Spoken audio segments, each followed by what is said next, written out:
video is for the split the middle practice number 1. There are a bunch of problems on there, this one including some multiple choice. We're going to do 3 problems. The first note at the very top says to factor each expression. Then it says remember to always look for a GCF first. So we didn't talk about that as much in the notes, but remember when you factor, the first thing you have to do is always look for a GCF. So we'll talk about that here in the practice. For number 5, I look at the terms 5x squared minus 17x plus 14, and I'm trying to find 2 numbers. Well, first, actually, I'm trying to decide if there's a GCF between 5, 17, and 14. Because 14 is even and these other 2 are not, there's not going to be a GCF. Let's see. So I need to multiply the first term 5 and 14. 5 and 14 multiply to 70. So you're going to find 2 numbers that multiply to 70 and add to negative 17. So since I have 2 numbers that multiply to a positive, I need 2 positives or 2 negatives.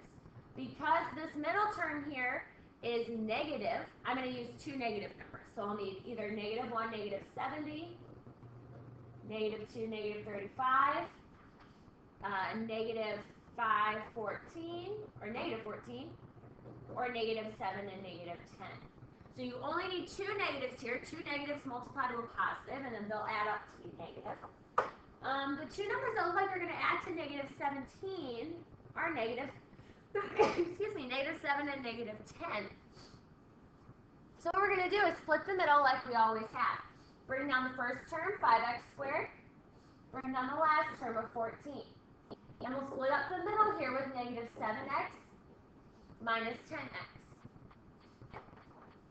We're going to group now. We have 4 terms, so the first 2 terms go together in the last 2 terms. From the first group, 5 and 7, the numbers don't have a GCF, but we can pull an x out of both terms. So I pull an x out in front, and I'm left with 5x minus 7. From the second set, this term is negative, which means you're pulling out a negative GCF. And it looks like the only number that goes into both is negative 2. So I'll pull out a negative 2. Negative 10 divided by negative 2 is a positive 5x. And here, positive 14 divided by negative 2 is negative 7. These parentheses are the same, which is a good thing. Those come down to be one binomial of my answer. The other binomial is the greatest common factors from out in front.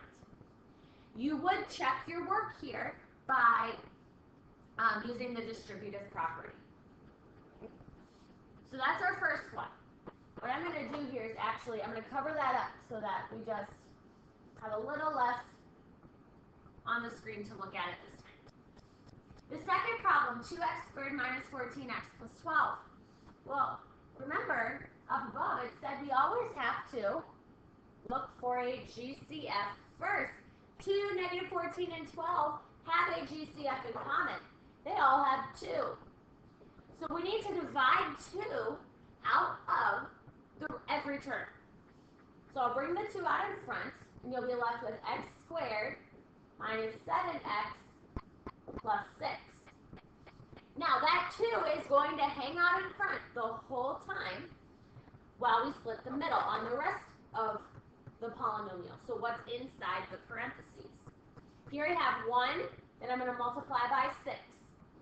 So I need 2 numbers that multiply to 6 and add to negative 7. Because I'm multiplying to a positive, I need 2 positives or 2 negatives. And since this term in the middle here, negative 7, is negative, I'm going to look for 2 negatives. So every number in my list is going to be negative. Negative 1 and negative 6 multiply to 6, and negative 2 and negative 3. The ones that add to negative 7 are going to be negative 1 and negative 6. So when I factor this, I do need to leave the 2 out in front. And I'm going to put brackets. You can put parentheses. I'm just going to use brackets. And I'm going to split the middle. So this 1x squared comes down. This 6 comes down. And I split the middle with negative 1x minus 6x. From there, I'm going to group. So there's a lot going on in here, but it's okay.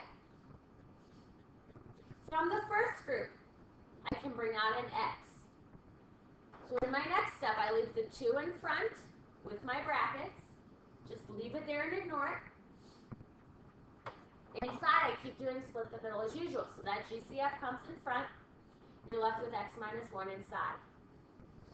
Here, the third term is negative, so my GCF is negative. Looks like I can pull out a negative 6. When I pull out a negative 6, that becomes positive x minus 1. Okay, so my GCF of 2 follows me down again. After it, I can factor just like I have been. I pull that x minus 1 down, because these are the same, and my x minus 6.